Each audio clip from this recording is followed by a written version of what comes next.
আজকের ভিডিওয় আমি best ETF আপনি কিভাবে সার্চিং করে পাবেন সেটা নিয়ে আলোচনা করব।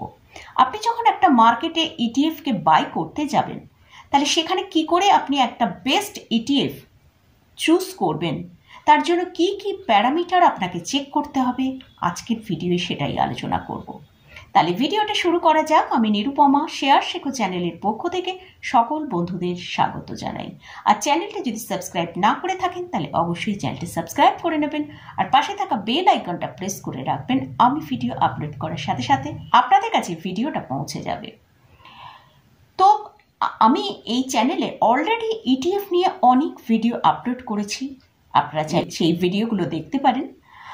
তবুও যারা প্রথম আজকে এই চ্যানেলে ভিজিট করেছেন তাদের জন্য ইটিএফ কি সেটা সম্পর্কে একটু আলোচনা করে নিচ্ছি। ইটিএফ হচ্ছে এক্সচেঞ্জ ট্রেড ফান্ড।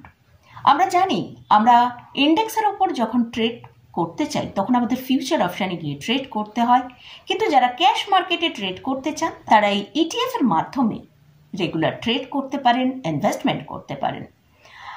তো এই ইটিএফ বিভিন্ন ধরনের আছে, যেমন নিফটি বিজ, নিফটি আইটি বিজ, নিফটি পিএসইউ ব্যাংক বিজ, এছাড়াও জুনিয়র বিজ ইটিএফ, সিপিএসসি ইটিএফ, এছাড়াও গোল্ড বিজ, সিলভার বিজ, প্রচুর ধরনের কিন্তু ইটিএফ মার্কেটে অ্যাভেলেবেল আছে।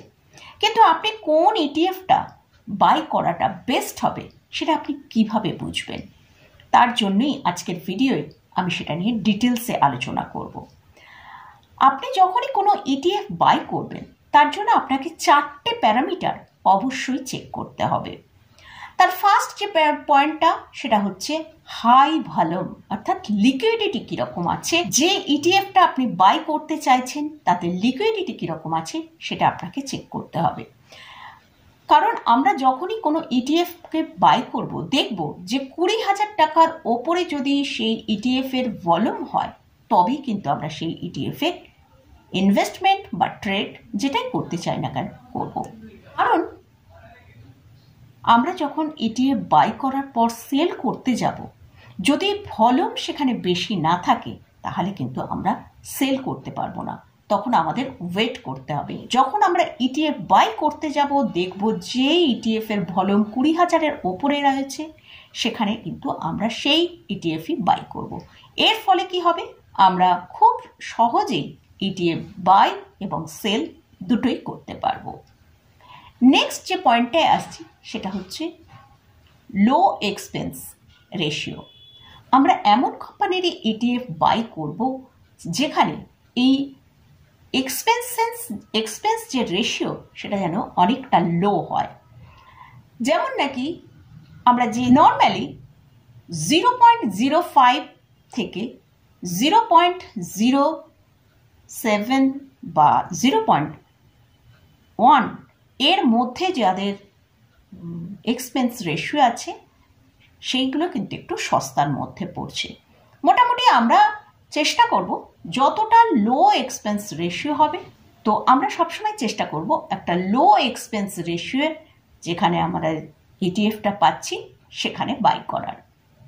থার্ড যে পয়েন্টটা নিয়ে আলোচনা করব সেটা হচ্ছে লার্জ ইউএম, অর্থাৎ যে অ্যাসেটস আন্ডার ম্যানেজমেন্ট কোম্পানি রয়েছে তারা যেন একটা লার্জ ভলিউমে কাজ করছে কিনা সেটা দেখতে হবে। কারণ এই কোম্পানির কাছে কত টাকা আছে এবং এই কোম্পানি কত ইটিএফকে পরিচালনা কত ইটিএফকে ম্যানেজ করতে পারছে সেইটার জন্য আমরা ফোকাস করব লার্জ ইউটা বাই করব। আর লাস্ট যে পয়েন্টটা সেটা হচ্ছে হোল্ডিং কোম্পানি।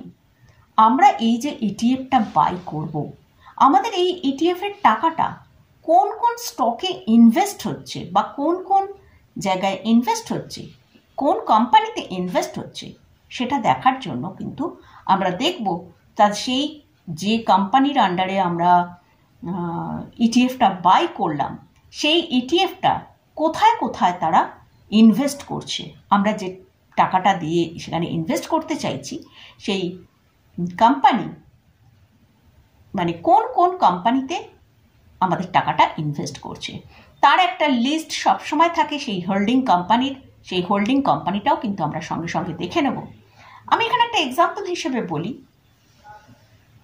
যেমন আমরা নিফটি বিজে আমরা জানি টপ 50 কোম্পানি নিয়েই কিন্তু নিফটি বিজটা তৈরি হচ্ছে।